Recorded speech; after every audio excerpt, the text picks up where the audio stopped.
Sir को बहुत ही award पुरस्कार मिल चुके हैं, प्रशस्ति पत्र मिल चुके हैं। गन्नौरी साहब 6 भाषाओं को ज्ञाते हैं। पहला शब्दकोश है जो मैंने साहित्य की सेवा करते हुए माँ बोली के कोश में समर्पित किया है। कमलजीत सिंह जी, इनके पिताश्री जो मुझसे भी 4 साल बड़े हैं, वो उर्दू के जानने वाले हैं। तो ये 3 घटनाएं जन्माष्टमी के साथ जुड़ी हुई हैं जो मेरी मधुर स्मृतियों में हमेशा रहेंगी।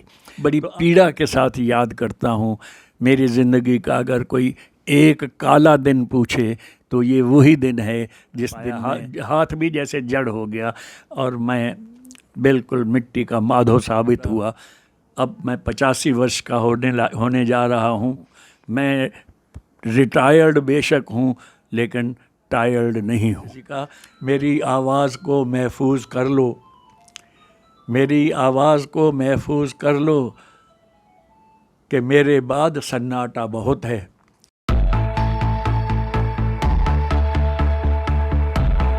डायनेमिक स्वामी एक्सक्लूसिव टॉक्स यूट्यूब चैनल पर आपका यह दोस्त कमलजीत सिंह आपका हृदय से स्वागत करता है।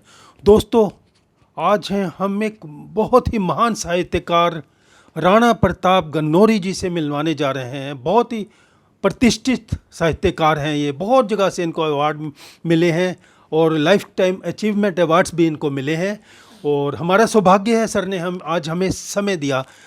नमस्कार सर, आपका हृदय से स्वागत है। आइए, स्वागत है। मैं बहुत खुश हूँ कि आज आपके दर्शन यहाँ मेरी कुटिया पर, मेरे गरीब खाने पर हुए हैं। सर को बहुत ज़्यादा प्रतिष्ठित पत्र मिल चुके हैं और पता नहीं कितनी ही जगह से इनको अवार्ड मिल चुके हैं। तो सर से आज हम उनकी साहित्यिक यात्रा के बारे में जानेंगे और सर शिक्षक भी रहे हैं, यानी अध्यापक। गुरु का स्थान पूरे विश्व में सबसे उच्च माना गया है, खासकर भारत में। तो ये अध्यापक भी रहे हैं। इनकी शिक्षा की यात्रा और अपनी साहित्य की यात्रा के बारे में इनसे बात करने जा रहे हैं। सर, आप अपने जैसे शिक्षक रहे हैं उसके बारे में भी बताएं और साहित्य की यात्रा के बारे में भी हमें बताएं। बात करूंगा 1955 अगस्त की जन्माष्टमी की। जन्माष्टमी का त्यौहार संयोग से ऐसा है कि मेरे जीवन में 3 बार उसने मेरे लिए शुभ फल प्रदान किया है।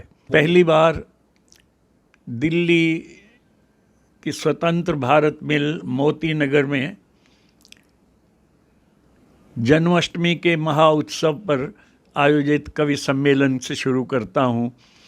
उस कवि सम्मेलन में मैं सबसे अंतिम पंक्ति में एक श्रोता था और उसको सुनते हुए मेरे मन में इच्छा जागी थी, काश मैं भी कविता पाठ करने के लिए मंच पर जा सकता। ये उद्गार मन से जागा और ऐसा लगता है जैसे प्रभु बड़े ही प्रसन्न मूड में थे। उन्होंने इसको तुरंत डिटो कर दिया, तुरंत स्वीकार कर दिया और इससे ठीक अगले वर्ष अक्टूबर 1956 को महर्षि दयानंद के निर्वाण उत्सव पर दिवाली की रात संध्या को मैं सोनीपत के एक कवि सम्मेलन में अपना पहला कविता पाठ कर रहा था। ये मेरा बड़ा सौभाग्य है कि मैंने इधर इच्छा की, उधर वो स्वीकार कर ली गई। उन्हीं दिनों मैं शिक्षा की यात्रा भी प्रारंभ कर रहा था।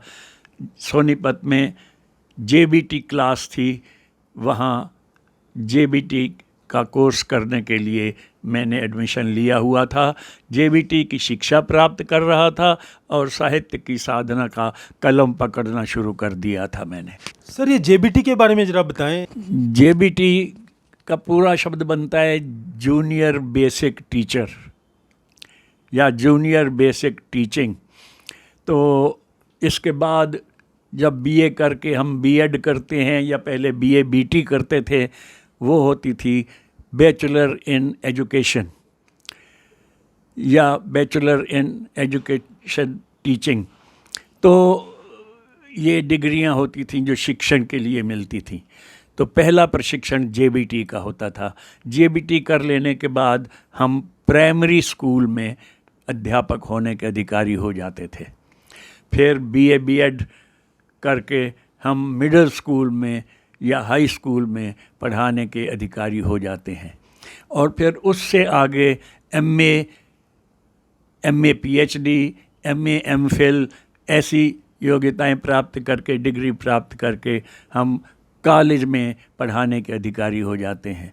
तो मैंने भी इसी तरह आगे प्रगति की है। जेबीटी 1956 में मैंने की, 56 में ये जेबीटी करके मैं एक समालखा में हाई स्कूल था, उसमें 2 साल पंजाबी टीचर के रूप में रहा। और फिर दिल्ली में मेरी नियुक्ति हो गई। 1959 में मैं यहाँ जेबीटी टीचर के तौर पर रानी बाग में ऋषिनगर स्कूल में पहली बार नियुक्ति को प्राप्त हुआ। 2 साल पढ़ाने के बाद फिर लीव लेकर बीएड करने के लिए केएम कॉलेज भिवानी चला गया। वहाँ मैंने बीएड की 1962 में मुकम्मल कर ली। रिज़ल्ट निकल आया, मैं बीएड पास हो गया। और साल बीतते बीतते यानी 1962 के दिसंबर के आसपास मेरा प्रमोशन भी हो गया और मैं अब जेबीटी टीचर नहीं, अब टीजीटी के तौर पर शादरा गवर्नमेंट मिडिल स्कूल का टीचर नियुक्त हुआ। वहाँ मेरी प्रमोशन हो गई। वहाँ लगभग 1.5 साल मैं रहा और 1963 में एक बड़ी करुण घटना याद है, वहीं रहते हुए हुई थी। अमेरिका के राष्ट्रपति जॉन कैनेडी को उन्हीं दिनों गोली मार दी गई थी, उनकी हत्या कर दी गई थी जब मैं शादरे में पढ़ाया करता था। वो मेरी स्मृति में कल की घटना जैसी याद है। फिर अब मैं बीए बीएड हो गया था। इच्छा थी कि मैं आगे पढ़ूं, एमए करूं। उर्दू में मेरी ज़्यादा रुचि थी, तो पहले मैंने उर्दू में एमए करने की बात सोची और लाइब्रेरी यूनिवर्सिटी की जहाँ नज़दीक हो ऐसे किसी स्कूल में ट्रांसफ़र करा आने का मन बनाया और परिणाम ये निकला कि मैं ट्रांसफ़र कराकर हडसन लाइन किंग्सवे कैंप में आ गया। उस हडसन लाइन में मैं एज टीजीटी आया, यानी इंग्लिश, मैथ, सोशल स्टडीज़ के टीचर के रूप में। वहाँ डॉक्टर सत्यपाल बेदार पहले से मौजूद थे, बहुत अच्छे मित्र, बहुत अच्छे अध्यापक। तो उनके साथ लगभग 2 साल समय बीता। फिर मैं गन्नौर से डेली पैसेंजर था, आने जाने में बड़ी भागदौड़ करनी पड़ती थी, तो मैं फिर वहाँ से ट्रांसफ़र करा के आज़ादपुर आ गया, जहाँ आजकल बस टर्मिनस है, वहाँ पर हमारा स्कूल हुआ करता था। अब वक्त की बात है, जहाँ जहाँ हम पढ़े, जहाँ हमने पढ़ाया, वो प्रांगण किसी और रूप में बदले हुए हमें नज़र आए। तो यहाँ मैं सितंबर 1971 तक आज़ादपुर में एज टीजीटी टीचर रहा। ललक थी कि मैं कॉलेज में पढ़ाने के लिए जाऊं। स्कूल में 8वीं जमात से ज़्यादा कोई क्लास पढ़ाने को मिलती नहीं थी और फिर मैं हिंदी, उर्दू का, संस्कृत का विद्यार्थी और टीजीटी के तौर पर मुझे भाषा पढ़ाने का अवसर नहीं मिल सकता था, क्योंकि उसके लिए तो शास्त्री लोग होते थे। तो कोई बात जीवन की कम्बिनेशन की बात बनती नहीं थी। तो फिर मैंने इन्हीं दिनों कॉलेज के लिए अप्लाई करना शुरू किया। पहले डीएवी कॉलेज मैनेजमेंट का एक इंटरव्यू देने के लिए गया, जो मैं बड़ी पीड़ा के साथ याद करता हूँ। मेरी ज़िंदगी का अगर कोई एक काला दिन पूछे तो ये वही दिन है जिस दिन मैं ये इंटरव्यू देने के लिए गया। मैं हिंदी एमए के लिए, हिंदी प्रोफेसर, प्राध्यापक के लिए अपीयर होने गया था, लेकिन बड़े दुर्भाग्य की बात कि मुझसे जो कुछ भी पूछा गया, मैं मुंह तक नहीं खोल सका, कुछ नहीं बोल सका मैं। और आखिर में उन्होंने ये कहा कि हमने सुना है आप कवि हैं, अपनी कोई कविता ही सुना दीजिए। तो मुझे अपनी 20 कविताएं याद थीं, लेकिन मैं ऐसा कंफ्यूज नहीं कहता, मैं अपने आप को फ्यूज़ हो गया था मैं, कि मैं अपनी कविता भी नहीं सुना सका। और पास में रखे हुए अपने झोले में हाथ डालकर नोटबुक निकालने लगा, डायरी निकालने लगा कि शायद कुछ सुना सकूं, तो वो भी मैं नहीं निकाल पाया। हाथ भी जैसे जड़ हो गया और मैं बिल्कुल मिट्टी का माधो साबित हुआ। और मिट्टी के साबित माधो को रख कर कोई क्या करेगा। मैनेजमेंट वालों ने कहा अच्छा जी धन्यवाद, आपका शुक्रिया। तो मैं आ गया। जाहिर है एक वर्ष बर्बाद हो जाने का दुख लिए हुए और जीवन भर इस कड़वे घूंट को पीते रहने के लिए मजबूर होकर मैं आ गया। टीचर तो मैं लगा ही हुआ था, बेकारी की कोई प्रॉब्लम नहीं थी। फिर मैंने दोबारा हरियाणा के 1-2 कॉलेजों में अप्लाई किया। अभी मैं एमए उर्दू और एमए हिंदी था। हरियाणा भिवानी वैश्य कॉलेज में मैंने पोस्ट निकली तो अप्लाई किया हिंदी लेक्चरर के लिए। जिस दिन इंटरव्यू था उस दिन परिस्थितिवश कारणवश नहीं हो सका, अगले हफ्ते आने को कहा गया। तो मैंने कहा जी ज़रा देख के मुझे इतना बता दीजिए कि सबको आना है, मुझे भी आना है, या कुछ विशेष को आना है। तो प्रिंसिपल साहब ने अपने सामने चार्ट रखा हुआ था, देखा, मेरे नाम पर नज़र डालते हुए गए, ओह आप तो स्कूल कैडर के आदमी हैं और उर्दू के आदमी हैं, आप उर्दू लेखक हैं, उर्दू कवि हैं, तो आप हमारे काम के नहीं। ब्लंटली उन्होंने ये शब्द कह दिए कि आप हमारे काम के नहीं। मुझे एक बार तो धक्का सा लगा कि 2 एमए करने के बाद भी, साहित्यकार होने के बाद भी मैं काम का नहीं रहा, नहीं हो सका। लेकिन मैंने हिम्मत नहीं हारी। कॉलेज के कैंपस से बाहर निकलते ही मन में संकल्प कर लिया कि मैं हिंदी संस्कृत का कॉम्बिनेशन बनाऊंगा, संस्कृत में एमए करूंगा और हिंदी संस्कृत का कॉम्बिनेशन बन जाने के बाद फिर कॉलेज की तरफ देखूंगा। तो मैं हिंदी क्या संस्कृत का तो मैंने पहला पाठ भी नहीं पढ़ा था और मैं एमए करने का संकल्प मन में धार रहा था। लेकिन जैसा कि मैंने कहा, मैं कभी हिम्मत हारता नहीं हूँ परिस्थितियों से। मैं अपनी 6ठी क्लास, 7वीं क्लास, 8वीं क्लास के पीछे, जब टीचर पढ़ा रहा होता था संस्कृत के पीरियड में, मैं पीछे डेस्क पर बैठकर कुछ दिन, 1-1 महीना 6ठी, 7वीं, 8वीं का कोर्स पढ़ता रहा। और फिर 10वीं के लिए तैयारी की, 10वीं का कोर्स लिया। एक सज्जन से व्याकरण ठीक कराया करता था और इस तरह से मैंने 10वीं का कोर्स भी पढ़ लिया। अब एमए की तरफ जाने की बात थी, तो उससे पहले संस्कृत बीए में होना ज़रूरी है। तो पहले एक एडिशनल सब्जेक्ट बीए का मैंने संस्कृत में देना था। पंजाब यूनिवर्सिटी से मैंने सारे इम्तिहान अब तक पंजाब यूनिवर्सिटी से दिए थे या फिर एमए के इम्तिहान दिल्ली यूनिवर्सिटी से दिए थे। तो ये बीए का एडिशनल संस्कृत का पेपर भी वहीं से होना था। सो मैंने दिया। मैं 2nd डिवीज़न में 56% अंक लेकर संस्कृत बीए में पास हो गया। लेकिन इस साधना में, इस बीए की पढ़ाई में एक बड़ी ही मेरे लिए टर्निंग पॉइंट जैसी घटना घटी कि उस कोर्स में कालिदास का मेघदूत लगा हुआ था। मैं जब मेघदूत को पढ़ने बैठा तो उसके 5वें श्लोक पर जब मैं आया तो अंदर से कुछ ऐसी स्फूर्ति हुई कि वो श्लोक मेरे शब्दों में उर्दू में ढल गया। मैं आपको अनुवाद सुनाता हूँ।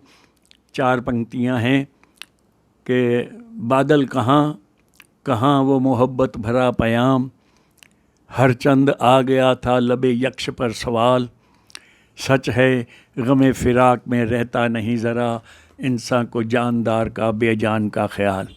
ये पूर्व मेघ का 5वां श्लोक है, जिसका मैंने संस्कृत से उर्दू कविता में पाठ किया है आपके सामने।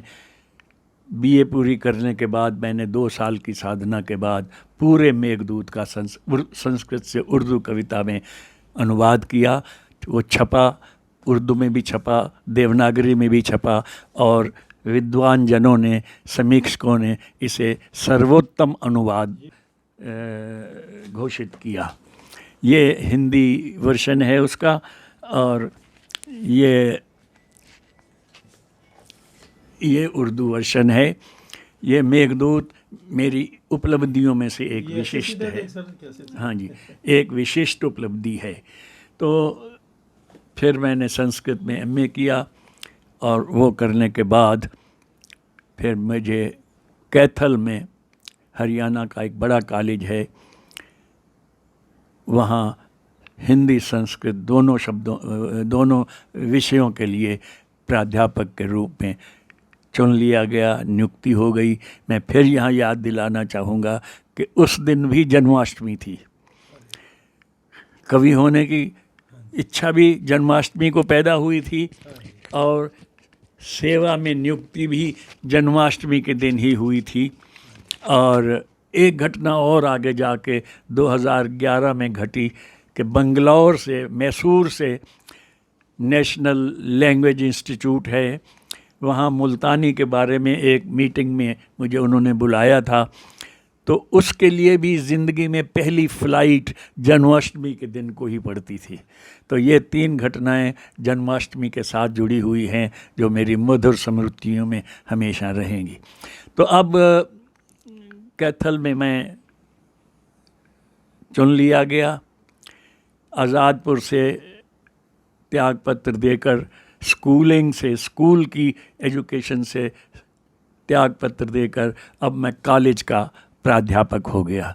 मेरी ये शिक्षा भी आप यूँ समझिए ऐसी है कि पहली जमात में मैंने पढ़ाई थी, और रिटायरमेंट के वक्त मैं एमए फाइनल भी पढ़ाया करता था।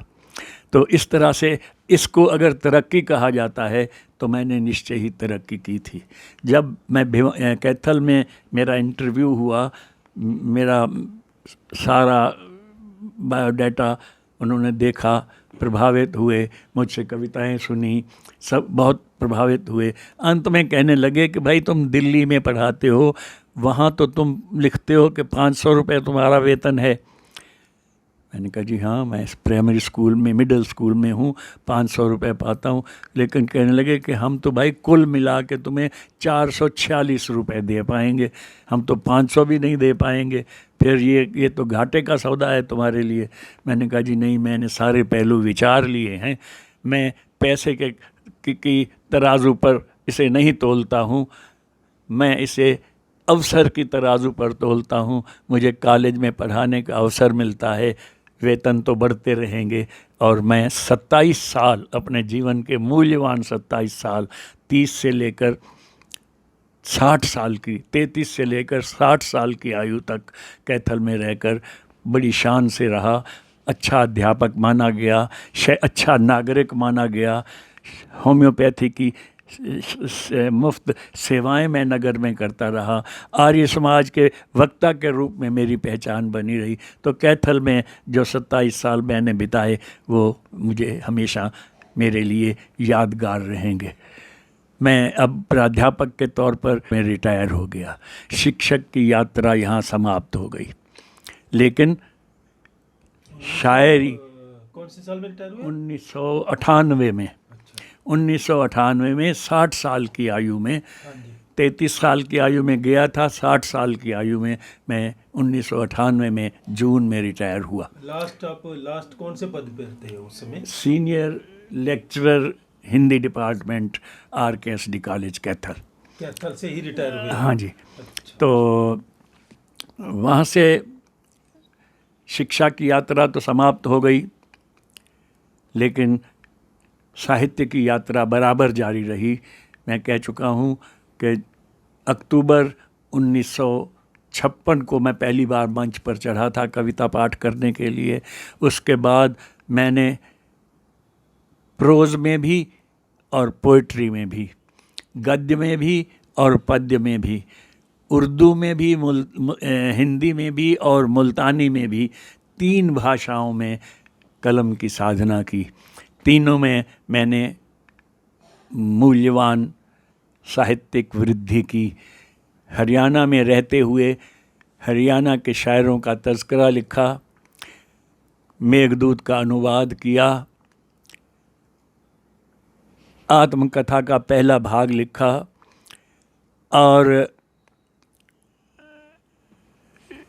और भी जितनी पुस्तकें थीं उनमें प्राथमिकता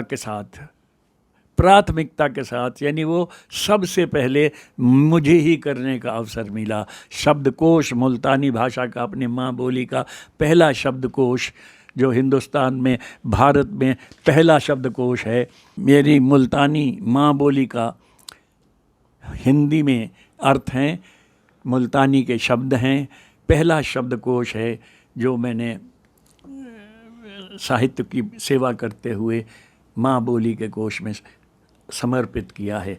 इसको बड़े विद्वानों ने सराहा है। ये इससे पहले शायद कभी मुल्तानी हाँ, भाषा का शब्दकोश नहीं है। नहीं, इससे पहले और इससे बाद भी अब 12 साल हो गए, ये 3रा एडिशन है। अभी तक किसी दूसरे ने हिम्मत नहीं की कि वो शब्दकोश मुल्तानी का निकाल सके। भारत में जब ये हिंदी में पहला है तो अब मुझे कहने दीजिए कि ये विश्व में भी मुल्तानी का हिंदी शब्दकोश पहला है। इसका पूरा श्रेय सर को जाता है कि पहला दुनिया का मुल्तानी भाषा में शब्दकोश। मैं इजाज़त चाहूँगा कि एक विद्वान समीक्षक जिसने इस पुस्तक के बारे में अपने कमेंट्स दिए हैं, वो इसमें से मैं कुछ लाइनें पढ़ के आपको सुनाऊं। मुल्तानी हिंदी शब्दकोश, शीर्षक दिया है उन्होंने वर्तमान का भावी पुरालेख। डॉक्टर राणा प्रताप सिंह गन्नौरी को हम एक अकादमिक लेखक और स्थापित कवि के रूप में ही जानते थे, किंतु उसके भीतर भी वो क्षमता जो व्यक्ति को संस्था बना सकती है हमसे अजानी थी। उनकी रचना मुल्तानी हिंदी शब्दकोश को देखकर सहसा उनकी बहुज्ञता का परिचय हमें मिला है। उनकी धमनियों में, ध्यान देने की बात है जो लिखी जा रही है, उनकी धमनियों में मातृभाषा रक्त की भांति प्रवाहित हो रही है। प्रतीत होता है उन्होंने अपनी अर्धशती की मेहनत को प्रस्तुत शब्दकोश के रूप में भाषा प्रेमियों को सौंपने का महनीय कार्य किया है। इस शब्दकोश का एक ही समय में भाषा वैज्ञानिक, साहित्यिक, सामाजिक और ऐतिहासिक महत्व है। समय के साथ इस पुस्तक का मूल्य बढ़ेगा और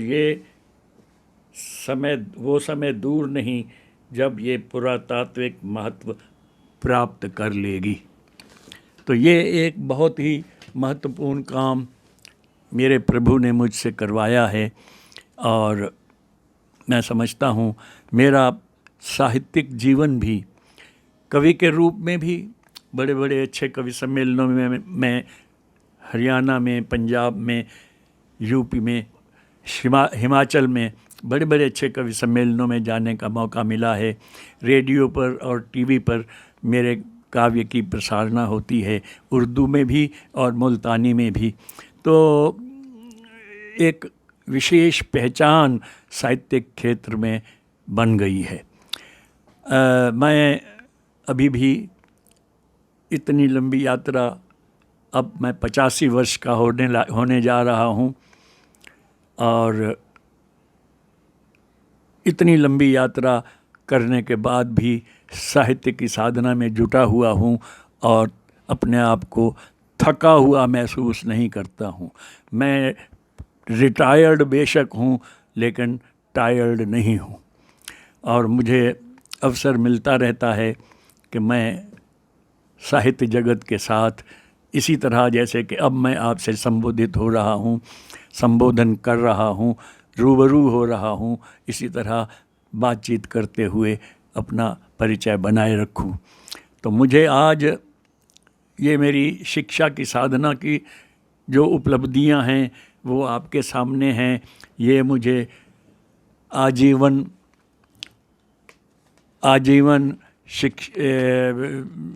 साहित्य साधना का जो पुरस्कार मिला है, ये वो आप देख रहे हैं।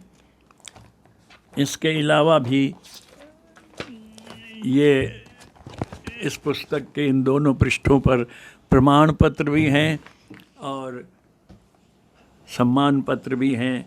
ये हरियाणा उर्दू एकेडमी का सबसे बड़ा अवार्ड है जो 13-14 का था, लेकिन 2017 में मुझे मिला और इसका नाम है फ़ख्र हरियाणा, प्राइड ऑफ हरियाणा या हरियाणा गौरव, कुछ भी इसका अर्थ लीजिए। तो फ़ख्र हरियाणा मेरी सारी साधना को अपने अंदर समेटे हुए है। ये मुल्तानी साहित्य की साधना के लिए लोग मेरे प्रति श्रद्धा भाव, आदर भाव रखते हैं और उन्होंने मेरी मुल्तानी काव्य की साधना और शब्दकोश की रचना को सम्मानित करते हुए मुल्तानी समाज ने सम्मानित किया है। और ये तो मैं आपको दिखा ही रहा था, यहाँ दिल्ली की एक संस्था ने मुझे आजीवन साहित्य साधना का अवार्ड दिया है। ये इधर सर्टिफिकेट हैं 3, ये दोनों ऊपर के तो हरियाणा उर्दू एकेडमी ने ये 1995 में दिया था और ये अब फ़ख्र हरियाणा वाला अब लेटेस्ट प्रदान किया था। और ये हिंदी साहित्य सम्मेलन है प्रयाग इलाहाबाद में, वहाँ बहुत पुरानी संस्था है ये हिंदी की सेवा करने में लगे हुए लोगों को सम्मानित करती रहती है। तो ये उनकी तरफ से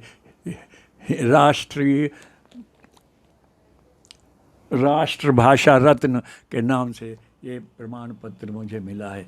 तो कहने का मतलब ये है कि मैंने निष्ठा से साधना की है, मेहनत की है और उसका आदर भी हुआ है, मुझे प्रतिष्ठा भी मिली है, रिकग्निशन भी मिली है।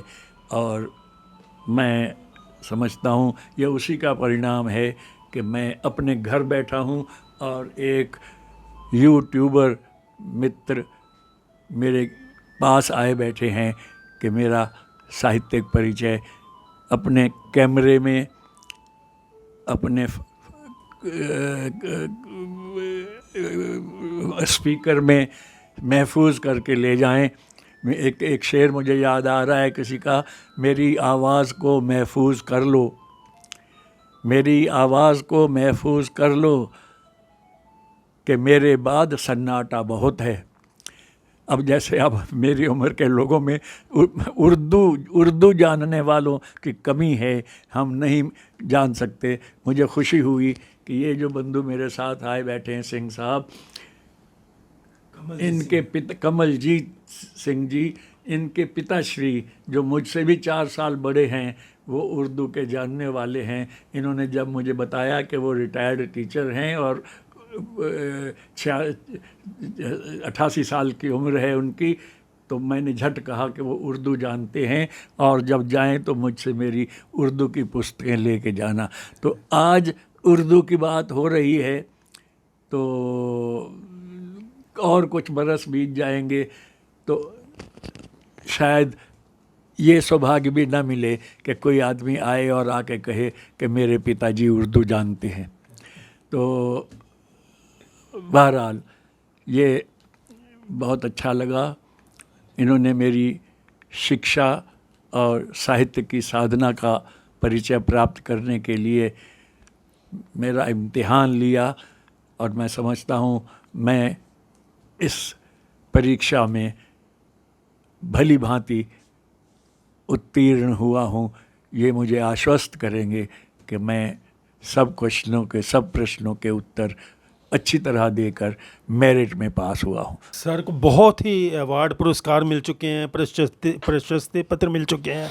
और अगर ये थोड़े से कुछ एक बता पाए हैं सर, क्योंकि अगर वही दिखाते रहेंगे मेरा ख्याल 2 घंटे भी हमारे वो अवार्ड ही दिखाते रहेंगे, तो इसलिए हमने ब्रीफ किया है कि, और हमारा सौभाग्य है हम इनके साथ बैठे हैं। इनकी लगभग 30 किताबें प्रकाशित हो चुकी हैं और बहुत ही मतलब एक जाना माना नाम है इनका, शायरी में भी और लेखक में भी, कवि में भी, सभी तरीके से इन आज ये प्रतिष्ठित हैं।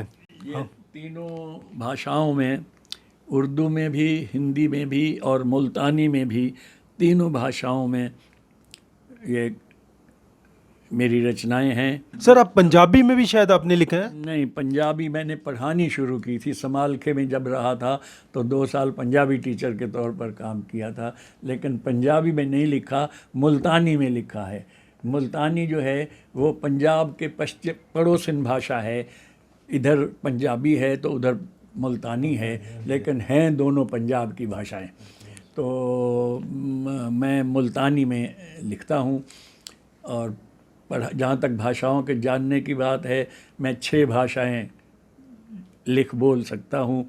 उर्दू है, हिंदी है, संस्कृत है, अंग्रेज़ी है, मुल्तानी है, पंजाबी है। ये सारी भाषाएं मैं लिख बोल समझ सकता हूँ। और मैं समझता हूँ कि ये भाषाई प्रेम मेरा काम आया है इस सब रचना धर्म। बड़ी सुंदर बात है। 6 भाषाओं के ज्ञाता हैं गन्नौरी साहब, 6 भाषाओं को ज्ञाता हैं। तो हमें भी इनसे प्रेरणा लेनी चाहिए और साहित्य से प्रेम हमेशा हमें बना के रखना चाहिए। हमारे चैनल को आपने अपना कीमती समय दिया, आपका बहुत बहुत हृदय से हम धन्यवाद करते हैं। शुक्रिया, बहुत बहुत मेहरबानी। मैं आपका आभारी हूँ कि आपने अपना समय निकालकर मेरे साथ कुछ क्षण बिताने का निश्चय किया और कुछ साहित्य और कुछ शिक्षा संबंधी काम की बातें मैं आपको बता सका, जो शायद और कुछ समय बीत जाने के बाद मुझसे न मैं होऊंगा न मैं किसी को बता पाऊंगा। तो आपने समय रहते ये मेरा हृदय एक तरह से टटोल लिया है। सर के लिए हम दिल से शुभकामनाएं करते हैं कि कम से कम 100 बरस इस संसार में रहें और दीर्घायु जिएं और स्वस्थ रहें। तो दोस्तों, ऐसे ही और भी प्रतिष्ठित व्यक्तियों से आपको समय समय पर मिलवाते रहेंगे। तो आप हमारे चैनल से हमेशा जुड़े रहिए। यदि आपने मेरा चैनल नहीं सब्सक्राइब कराया तो अभी से सब्सक्राइब कर लें और इस वीडियो को अधिक से अधिक शेयर करें और लाइक और कमेंट भी करें, ताकि हमारा आत्मविश्वास यूं ही बना रहे। तो मिलते हैं जल्दी ही किसी अन्य वीडियो के माध्यम से। तब तक आपका यह दोस्त कमलजीत सिंह आपसे विदा चाहता है।